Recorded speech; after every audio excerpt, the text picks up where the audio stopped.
Can the shape of your intake manifold affect the sound of your exhaust? That's what I'm going to try and figure out today. Now, one thing that's going to change what I've done here is install a Cobra intake manifold on my GT. So this is a 1994 Mustang GT with a 5-liter engine. It's the HO variant of the engine, and so it came with the HO intake manifold. When Ford decided to also sell the Cobra, they used the same bottom end of the engine basically, different heads, and also a different intake manifold that has larger runners. These runner tubes are on it.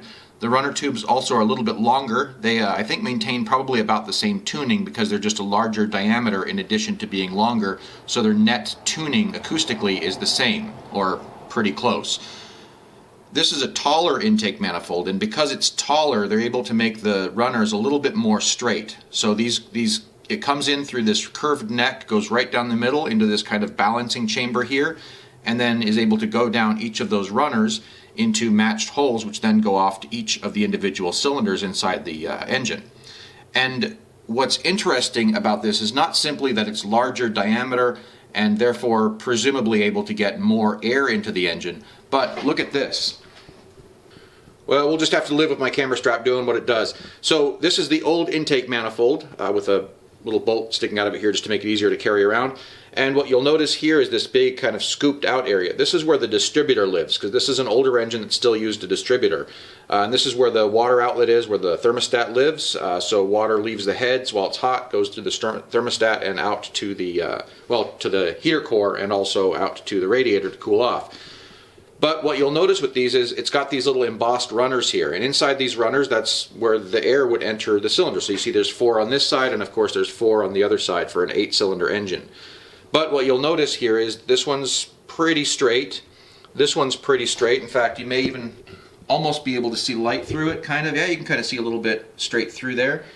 And as you move forward on this, you'll see that they get kind of curvy until you get to the end here, and they start being these weird, like, curvy shapes. And that may not seem like a big deal, but we're talking about air flowing at pretty close to the, whatever the speed your piston is pulling down, and that actually matters. That actually becomes aerodynamically critical there. So what this means is that each and every single one of these cylinders is tuned a little bit different. Each one is going to, when the piston comes down, the piston is always coming down at the same speed at a given RPM, and when it comes down, well, from these ones back here where the air has a nice straight shot, they're going to get a certain number of grams or milligrams or whatever of air per stroke. And the ones that are a little bit harder for air to get through, they're going to get a little bit less air. So they're going to be running a little bit richer, and the back ones are going to be running a little bit leaner because there's only 2 oxygen sensors, and this is an older car. It doesn't have a really sophisticated fuel or spark system or anything like that where it can individually tune per cylinder. So what that means is that you're going to have lean cylinders at the back here, and then you're going to have rich cylinders at the front here. And these are going to be probably somewhere in the middle. They seem like they're not too different visually from the outside from each other. And from the bottom of the collectors, I was able to see 2 cylinders were obviously running lean. I could see they were running lean because the white residue on the inside of them, which indicates a lean running condition. And guess which ones? These 2. It was the 2 back ones that were running lean, which kind of proves my hypothesis that you get a couple of rich cylinders and a couple of lean cylinders, and that means that the engine's just never quite making its full potential, even if we're not worried about the net airflow, and we're just talking about the balance between the airflow. So using a lot of just looking on forums, finding multiple different answers, kind of discarding the ones that seemed unrealistic, I put together this little chart here. And please take this with a grain of salt because it's just things from forums. It's me as just a nerd kind of trying to discard what looked like bad data and kind of average out data that looked like it was pretty consistent. Where I had multiple data points that looked pretty consistent but weren't exactly in agreement, I did simple averaging in order to get a number that I thought was realistically representative of what was going on.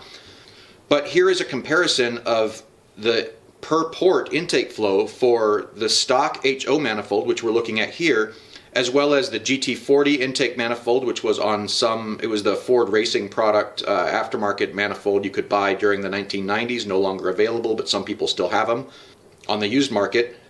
The Ford Explorer intake manifold, which is widely regarded as the most widely available while still being good manifold, and the Cobra manifold, which is this guy here, and this was the one that was originally equipped on Cobras of that era. And the reason that I got this specific one instead of an Explorer one is the 94 and 95 Cobra manifold has a built-in little kind of elbow here for the throttle body to live on. And that's so that the throttle body doesn't rub on the hood, because this has kind of a lower hood line and this is a taller intake manifold. And so they put this kind of elbow. There are aftermarket elbows available, but then you're spending like 120 bucks on that. Instead, I could just spend 120 bucks more or whatever finding the exact right manifold for this car. So I just figured I would do the right thing the right way from the very beginning. But the important thing is, you can't see it very well here. In fact, you can't see it at all. But the intake manifold runners are, because it's a taller manifold, they're more straight. They're more of a straight shot down. And that means that the difference between the worst and the best flowing one is around 10% at full flow, or at 28 inches of water, or whatever that kind of standardized flow rate is at. So being around 10% under full flow conditions versus being more than 20% different between front and back under the same conditions, that has to make a difference in how balanced the cylinders are front to back, or among all of them, which is going to mean better tuning, I believe. And of course, since it's a larger, higher flowing manifold, it's also going to enable me to make horsepower at higher RPMs than the stock one. And really the stock, the engine as stock, it kind of fell off a cliff above 4,000 RPM.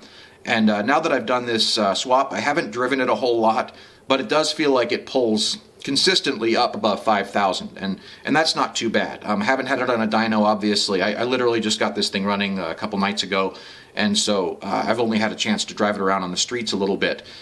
But it already feels like it consistently pulls a lot higher in RPMs, and what I'm really curious about now, and the reason that you probably clicked on this is, does the exhaust sound different with better balanced air intake? That's kind of a question that I had. So let's go ahead and put this camera behind the car, start it up, and we'll compare it before and after.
So I think that was kind of interesting. I'll let you make up your own decision. You've got ears and you've heard what you heard.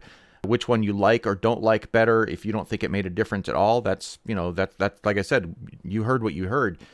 I think this is kind of an interesting graphic here. This is not a scientific instrument by any stretch. This is an audio waveform visualizer for music videos. I got it on musicvid.org. You just upload an audio file and it takes a little while to process it and then spits out some visualization animations like what you were seeing a minute ago.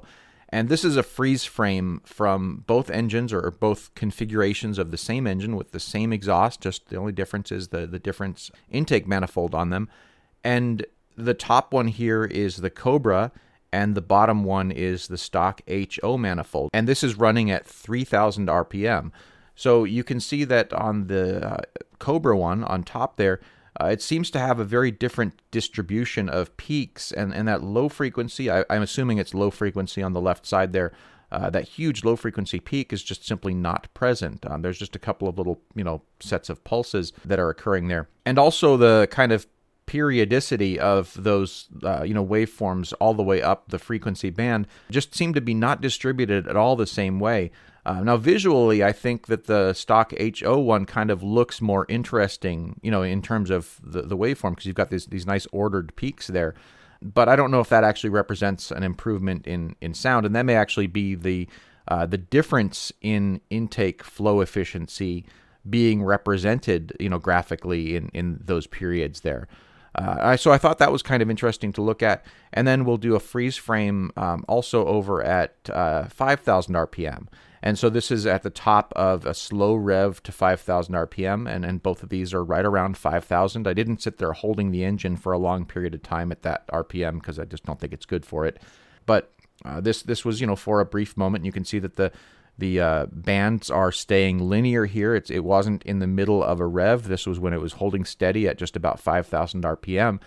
There may be some amplitude differences. If it didn't get the exact same settings on the renderer for this, it may show up in different amplitude, and that may account for the drastic difference in how loud these peaks appear. But you can see the distribution of the peaks is also very different. And I think that's kind of telling too, is at that much higher RPM, there's this strange kind of periodicity. Like there's, every few hundred hertz or every few thousand hertz. I don't know. There's no scale here. But you can see that there's that kind of repeated peak, whereas that is much less pronounced on the Cobra manifold, which I'm going to attribute to probably that it's, got kind of much fewer distinct changed pulses, because it's pulling in air into each of the cylinders more evenly. That's just my guess on it. I could be wrong about it, but that's as good as I've got here with the equipment at my disposal. One more thing I thought was kind of funny. When I pulled into my driveway last night, I got the funny numbers on my odometer. So now we can all say nice about it and move on with our day. So I hope this has been useful to somebody. I thought it was interesting to record it. If you agree, if you've got comments, please leave them down below. And hey, I'm not eligible to monetize this channel until I've got 1,000 subscribers. So, if you want to help a guy out and add your name to the list, that would be certainly cool. And hopefully I can make some nice content in the future that you find entertaining. Thanks. Hope you have a great day.